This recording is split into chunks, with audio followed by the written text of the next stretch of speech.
سب سے بڑے مسئلے یہ کہ ہمارے یہاں پہ کہ ہم سکول تو بناتے ہیں، ہم کالج تو بناتے ہیں، لیکن اس کالج کے لیے ہم ٹیچر نہیں لاتے، ایک پروف نہیں ہوتے. سب سے بڑا نہیں ہے.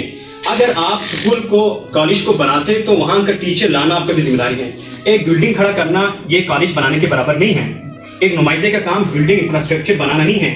ایک نمائندے کا کام اس انفراسٹرکچر کے ساتھ ساتھ وہاں میں استاد کو ٹیچر کو پورا مہیا کرنا ہے. بدقسمتی سے ہم بلڈنگ تو بناتے ہیں، انفراسٹرکچر ہم بہترین بناتے ہیں، لیکن وہاں پہ ٹیچر نہیں ہوتے ہیں. اگر میں بات کروں میں اپنے کیس میں کیونکہ میں انہیں ایریا سے بیٹھا ہوں، میں ان چیزوں کو دیکھوں، اس کو بار بار میں ریپیٹ کرتا ہوں، میں معذرت ہوں کہ ہر جگہ پہ یہ ہے ہو رہا ہے. اب مثال کے طور پر میں اپنے گاؤں کی بات کروں، وہاں پہ تو ہمارا ہائر سیکنڈری اسکول بنا ہے مثال کے طور پر، کوئی یہاں کی بات ہی نہیں ہے، ریئلٹی کی میں بات کروں.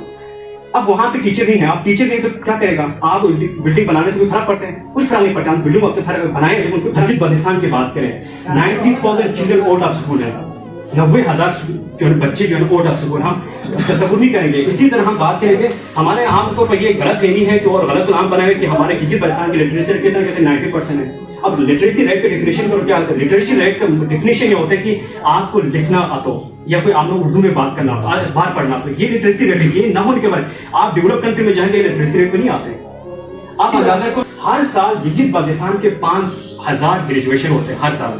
ان میں سے لیس دین 10% کو جو ہے نا آپ جاب ملتے ہیں، یعنی کہ گورنمنٹ جاب ہو یا اپریچونیٹی ہونے کے بعد یہ چیز. اور بھی بہت سے ایشوز ہیں. انٹرنیٹ کی آپ بات کریں تو کون سے انٹرنیٹ چل رہا ہے گلگت بلتستان کے اندر؟ میں یہ بات کروں کہ اردو میں آپ کریں، ٹھیک ہے. وہ ایک سے یوتھ آپ بیٹھا ہوئے تو میں سب کے لیے یہ نمائندگی کروں.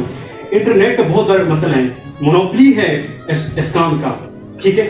یہ بہت ایشو کرے کہ اگر میں مثال گریجویشن ہو کے میں چاہتا ہوں میں اپنے گھر میں جا کے بیٹھ کے انٹرنیٹ پہ جو کام کرنا چاہوں تو میں نہیں کر سکتا. کیوں؟ کیونکہ نیٹ نہیں چل رہا وہاں پہ. اسی طرح آپ بات کریں کہ سب سے بڑا جو ایشو ہے وہ کلائمیٹ چینج ہے. یہ ان جگہوں پہ ہمارے سوچ نہیں چاہ رہے ہیں.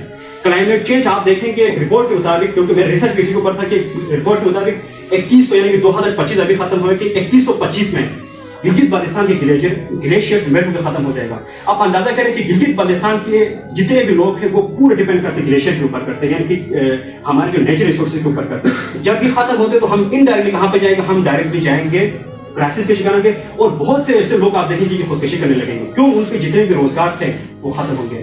تو ان سب چیزوں کے اوپر ہمیں سوچنے کی ضرورت ہے، ان سب چیزوں کے ہمیں کام کرنے کی ضرورت ہے.